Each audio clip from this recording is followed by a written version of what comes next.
तर पावसाळा तोंडावर असतानाही मिठी नदीची सफाई नाही। मिठी नदी पात्रामध्ये मोठ्या प्रमाणात जलपर्णी आणि कचरा असल्याचं पाहायला मिळतं। मुंबईत सोमवारी झालेल्या पावसानंतर मुंबईकर मेटाकुटीला आले होते। यामागचं कारण होतं ते म्हणजे मिठी नदीला आलेला पूर।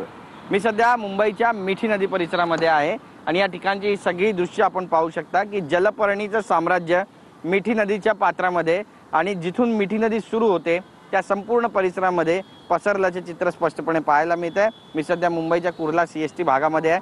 या ठिकाणची दृश्य पाण्यावर तरंगणारी सगळी जलकुंभी आपल्याला पाहायला मिळते, जलपर्णी वनस्पती पाहायला मिळते। स्वच्छता खरं तर पावसाळ्यापूर्वी याची केली जाते, मात्र कुठेही याची स्वच्छता झाल्याचं चित्र सध्या तरी दिसत नाहीये। ठिकठिकाणी या जलपर्णीचं साम्राज्य या संपूर्ण नदीमध्ये पसरल्याचं चित्र दूरवर आपल्याला पाहायला मिळतंय। 2015 साली मिठी नदी गाळ सफाईमध्ये घोटाळ्याच्या आरोपात भाजप नेत्यांनी आरोप केल्यानंतर आता या प्रकरणी अभिनेता दिनू मोरिया आणि त्याच्या भावाची क्राईम ब्रांचकडून 8 तास चौकशी करण्यात आलेली आहे। तर दुसरीकडे आपण पाहतोय की पावसाळा डोक्यावर आहे आणि तरी देखील मिठी नदीची सफाई काही झाली नाहीये। कॅमेरा पर्सन सिद्धेश नाईकसह गिरीश गायकवाड, TV9 मराठी, मुंबई।